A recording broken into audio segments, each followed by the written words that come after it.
Funding for Policy Watch with Doug Besheroff is provided by the Norman and Florence Brody Family Foundation.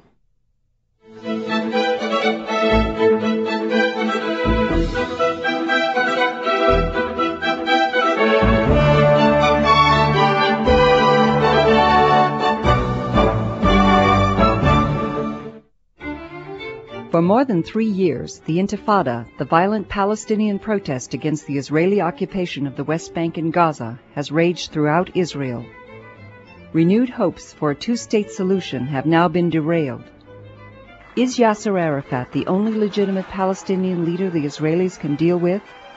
Or is Arafat an obstacle to peace? Did the Bush administration, distracted by the war in Iraq, miss a crucial opportunity to make progress in the Israeli-Palestinian conflict? To find out, Policy Watch is joined this week by Martin Indyk, two-time U.S. Ambassador to Israel, a key architect of the Clinton administration's policy toward the Middle East, and now director of the Saban Center for Middle East Policy at the Brookings Institution. Now, from the University of Maryland, the host of Policy Watch, Doug Besheroff. Martin Indyk, welcome to the University of Maryland and Policy Watch. Thank you, Doug. You were American ambassador to Israel twice. How did it happen that you served twice? Well, the first time I was sent in 1995 by President Clinton. I'd worked with him in the National Security Council as his Middle East advisor. And I was sent by him to work with then Prime Minister Yitzhak Rabin. And actually, the focus of our efforts at that time was to try to conclude an Israeli-Syrian peace agreement. The Israeli-Palestinian agreement had already been struck, the Oslo Accords. We'd already had one implementation agreement. We made peace between Israel and Jordan. And the big prize was the Israel-Syrian deal, which Rabin was very interested in.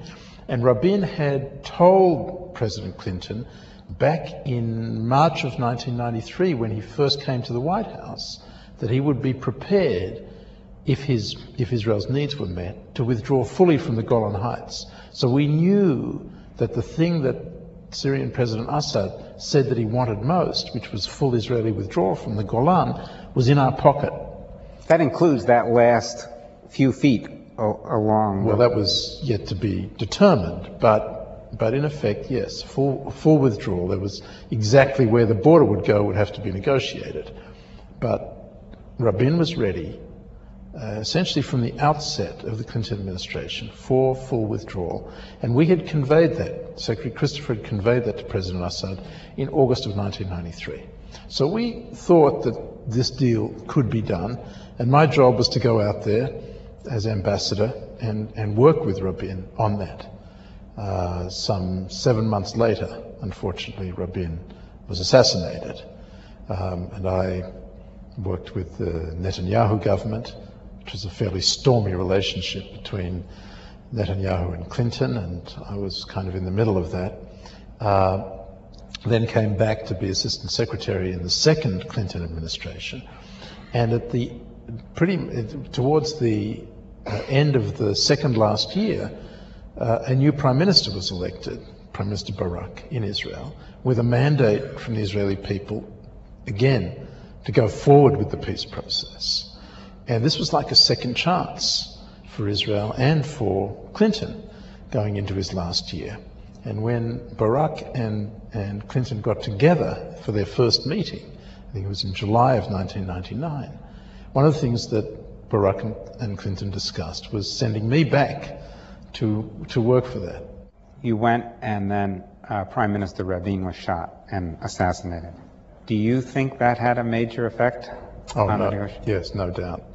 No doubt. Look, Rabin, first of all, had the trust of the Israeli people in doing very contentious things. He was breaking the mold by reaching out to Yasser Arafat and shaking his hand and making peace with this leader whom Israelis and many Americans also, certainly in the American Jewish community, regard as an arch-terrorist.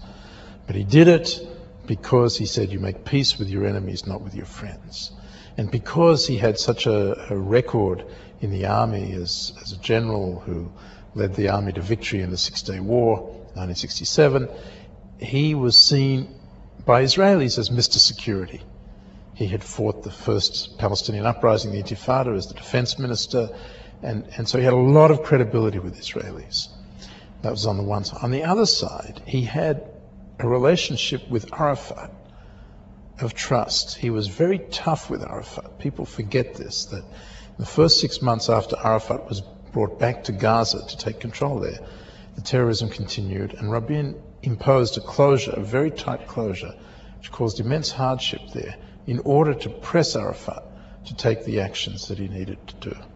And by the time 1995, still there were terrorist acts going on, but Arafat had started to respond to the pressure that Rabin was putting him under and started to act against the terrorists. And they had a relationship of trust in which Arafat would respond to Rabin's demands. And so, as a result, because he had the trust of the Israelis and the trust of Arafat, he was able to move the process forward in a way that became impossible for all of the subsequent Israeli prime ministers in dealing with this very slippery fish called Yasser Arafat. You know, the press tends to color this as Arafat is the evil one, the warmonger, and so forth. Tell us the other side of this story about Arafat and the Palestinian Authority's trust of Israel and the Israeli government. Because you're suggesting that they don't trust the Israeli government. Well, let's not skip too quickly over Arafat as the evil one. I hold Arafat responsible in a fundamental way for what has happened. You think he has either acquiesced or encouraged the terrorism? Certainly acquiesced in it, and in some cases encouraged it. But the basic point here is that in 1993, he wrote a letter to Rabin in which he renounced violence and terrorism. He signed it, Yasser Arafat, on PLO stationery, which he solemnly committed himself and his people only to resolve their dispute with Israel through peaceful means, through negotiations. And it was that commitment, not his agreement to the Oslo Accords, but that commitment to end terrorism and violence on the Palestinian side that got him into the White House in September 1993, that had him on the South Lawn signing the agreement. We took him off the terrorism list because of that commitment. And he observed that commitment in the breach. And that is really, for me, the bottom line. Now, you asked about his attitude towards the Israelis. It varied. As I say, he trusted Rabin. He had understandings with Rabin. And by 1995, when they signed the second implementation agreement, it was called the Oslo II Agreement, which provided for the Israeli army to withdraw in stages from the West Bank. And they came here for that signing ceremony in September of 1995. You could feel that there was a relationship between them, in which it became possible to see how this process could work because of that trust between them, because Arafat was now fighting terrorism. At Camp David, Barak made a very generous offer to Arafat, but it had one flaw that I think made it impossible for Arafat to accept, and that was that the arrangements for Jerusalem would have left sovereignty over the Haram al-Sharif, the top of the Temple Mount, where the holy mosques are located. Sovereignty there would have remained in Israel's hands. Don't forget, the deal that we were cooking at Camp David was an end of conflict deal, an end of claims deal. In other words, a final agreement. This was a final agreement, and the Palestinians would have no more claims. So Arafat was in effect on the issue of this specific issue of the holy place of Jerusalem, being asked by the United States and Israel to sign up to an arrangement whereby sovereignty would remain in Israel's hands forever. And he simply wasn't going to do that. He said to Clinton, I won't wait for my people to shoot me. I'll shoot myself if I sign this deal. And I think he genuinely felt that this would be committing suicide. The fact of the matter is, we should have never unwrapped Jerusalem. at Camp David, in my opinion. We had no solution for that problem. As soon as we opened this Pandora's box, it was impossible to find a solution. Arafat could not accept Israeli sovereignty over the Haram al-Sharif. Israelis could not accept Palestinian sovereignty over the Temple Mount. We tried all sorts of formulas to dissolve the sovereignty, to give sovereignty to God. But it simply, once the issue was on the table, it simply couldn't work because the leaders understood that their people wouldn't accept it. But in this Camp David, the negotiations continued. Even after the Intifada broke out in late September, the negotiations continued. Until in December, President Clinton put on the table what became known as the Clinton parameters. And the Clinton parameters offered the Palestinians all of Gaza, 97% of the West Bank, with 3%, the additional 3% was to be taken care of by territorial swaps.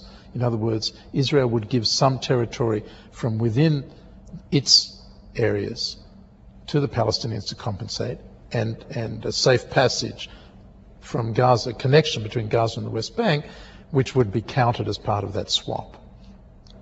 And a just solution for the refugee problem that would have provided for the Palestinians to have the right of return to the state of Palestine, but not to Israel, and compensation and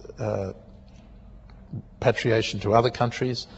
And on Jerusalem, what Clinton put into the parameters, because the Israeli foreign minister had already offered it to Arafat, was that he would have sovereignty on the Haram al-Sharif, on the top of the Temple Mount, over the surface of it. And Israel would have sovereignty over the Western Wall and what lay behind it. And there would be no excavation either down or in. And that was the deal that Arafat was offered. Essentially, he had to give up the right of return to Israel and would get sovereignty over the Haram al-Sharif, as well as 97% of the territory in all of the West Bank. All of the Gaza Strip, I say, 97% in the West Bank. So that was the deal on the table in December, not at Camp David, but in December. And that was the deal that Arafat said no to. No doubt December 2000, Clinton was coming to the end of his time in office. And there were people who whispered in Arafat's ear, Palestinians around him, who said, wait for Bush. He'll get you a better deal. And Arafat, who is a kind of leader, who's not really a leader at all, he doesn't have the courage to stand up and tell the truth to his people. At a time when they were angry because of the loss of life that had occurred as a result of the uprising that they started, but that in its initial first 3 months caused a disproportionate amount of Palestinian deaths compared to Israeli deaths. There was a real anger in the Palestinian street. He at that moment would have to have gotten up and told his people they had to give up on the right of return. He's never been prepared to do that. Instead, he's always been a demagogue on the issue, fed them on this dream that they're going to go home to their former homes of 4 generations ago in Israel, which is never going to happen. But he was never prepared to tell them the truth. He especially wasn't at that time. So he rather wait, see whether something better turned up. Shimon Peres has this great line about how history is like a horse galloping past your window, and you have to decide whether you're going to jump on or be left behind.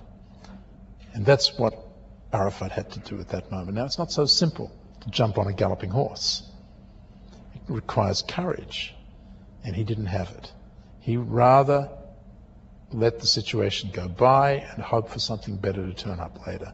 It proved to be a disastrous mistake, not just for himself, but more importantly, for the Palestinian cause. So comes January, and in the year 2000, the level of violence increases tremendously. Terrorism, the level of terrorism in Israel, tremendously. And by then, is Arafat just acquiescing, or is this now a tool of policy that he is exercising as well? I think that Arafat, when the explosion occurred at the end of September, simply decided to let it rip. That he would ride the tiger. It served his purpose at that point because he was in a tight corner. September, he knew that we were going to put a paper on the table, an American proposal. We'd been working with his negotiators and the Israeli negotiators. He knew it was coming. He knew it wouldn't give him what he needed. He knew that he would then be blamed for saying no to a reasonable offer, as he had been after Camp David in July. And so he, I think, decided that the best way out of this corner was to upend the table. Basically, let the violence go on as a way of putting pressure on Clinton and Barack and get him out of his situation. And indeed, it worked. Because, as I told you, Clinton and Barack made him a better offer. 3 months into the violence, they made him a better offer. Now, come January, he's got a new administration in his hands, and he figures that they'll respond to the violence, since Bush will be like his father, by pressuring Israel. And so he, again, had no reason to stop it. As the violence continued, and the alliance started to form between the fundamentalists and the nationalists, between Hamas and Islamic Jihad on the one side, and the Tanzim forces, the youth brigades of Arafat's own party, Fatah party, his ability to exercise control over the situation became less and less. And these youth were rebelling not just against Israel's occupation, they were also rebelling against his corrupt and tyrannical rule. So at that point, his incentive for controlling it and his ability to control it coincided, and he simply would not act. And is that why the Bush administration, and I guess the Israeli government, also say they will not deal with him? Is that the reason?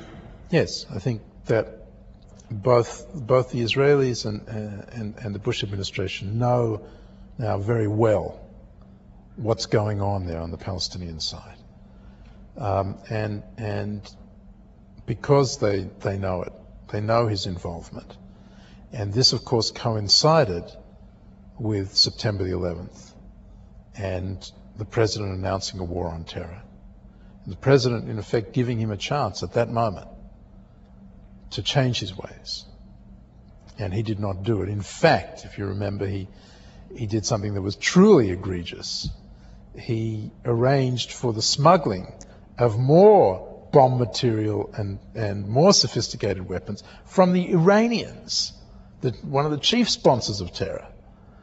A smuggling operation to bring it into Gaza, that if that material got into Gaza, there would have been a huge escalation in the terrorism. So therefore, I think Bush reached the conclusion, particularly after that smuggling operation was uncovered, that this is hopeless, that the Palestinians need new leadership, that there's no way anything's going to happen as long as this character is in control. As a non-diplomat, I look at this and I say, however, he is at least the putative leader of the Palestinian Authority and the Palestinian people. And I can't remember another example in history where we have said, well, we'll negotiate with someone else in the government and we're ignoring you. Arafat failed to live up to his commitments to the United States as well as Israel. It simply won't work, and the Israelis won't do it either. So the Palestinians can have Yasser Arafat as their leader, but they also need to understand that there are consequences for that the process is not going to move forward as long as he is their leader. And they know what a corrupt and tyrannical ruler he is. They know how he has failed them over the last 10 years. As I said, the uprising, the Intifada, was against his rule as much as it was against Israeli occupation. When he's confined to his mukata, his compound, they don't come out in the streets and demonstrate for him. They leave him there. I was there in June, he was a joke amongst his people. Until the Israelis, of course, turned him back into a hero by insisting that they were going to expel him. And he rides that storm of protest against it. And they understand that this has something to do with his leadership, not just with Israel's policies or America's policies. But, you know, we watched in Serbia, the Serbian people putting up with years of not just war, but brutal behavior on the part of their army. And it was only, I think, if I read the history correctly, it was only when we started bombing, right, downtown, taking out bridges, making the average Serbian feel the pain of what his or her government was doing, that there was a change in regime. Is that what's happening? Is this an attempt to push the Palestinian people until they get rid of Arafat? Certainly, when President Bush said to the Palestinians, you can have a Palestinian state, but you're going to have to appoint a new leadership if you want us to support that. It did have the effect. I think he was very surprised because he basically walked away from it after that, just laid it out there for them. And lo and behold, they appointed a new prime minister. They put pressure on Arafat to appoint Abu Mazen. So there was a moment in which, yes, they responded in exactly the way that you're suggesting. But it didn't. Recognizing, but then Arafat outsmarted us. We missed a golden opportunity. Let's be clear about that. Abu Mazen was the potential Palestinian Sadat. He stood before his people and he said, terrorism is morally wrong, it's religiously wrong, and politically it's brought great damage to the Palestinian cause. There is no military option. We have to make peace. And there will only be one authority that carries arms, that is the Palestinian Authority. So these words, spoken in Arabic to his people, consistently, by the way, he's been saying this throughout the Intifada, but now he's the Prime Minister and he's saying these things. He held out the potential for a leadership that was going to be responsible, that was going to live up to its commitments. But he couldn't do it on his own. He had Hamas against him. He had Arafat against him. He didn't have control of the security services. Arafat kept control of 7 out of the 9 of the security services that he'd established. So he didn't have the capability. He didn't have support amongst his people. He had to deliver something to them in terms of Israeli army withdrawing, prisoners being released, outposts being dismantled, settlements being frozen. He had to show the Palestinians that his way could produce something tangible that would bring them out of their misery. But it was a catch-22. The Israelis would not do what Abu Mazen needed them to do unless he acted against the terrorists. Because if they pulled the Israeli army out of the cities, the terrorists would come out of those cities and attack Israelis again. So there was a kind of catch-22 situation where each side was depending on the other side to act, but neither side would do that. It was a moment made to measure for the United States. The President had given his personal commitment. The White House had taken control of the operation under Condoleezza Rice, which was very important. They had sent a moment when we needed to come in and get the Palestinians to do what they could and get the Israelis to respond to those things and to monitor that and to call each of these issues before and just assume that because the leaders said the right thing, they would do the right thing. John Wolfe was an arms control expert. In July, the end of July, both Abu Mazen and Arik Sharon came here for separate meetings with the President. That was the time in which and went away. Martin Indyk, thank you very much on behalf of the University of Maryland and PolicyWatch.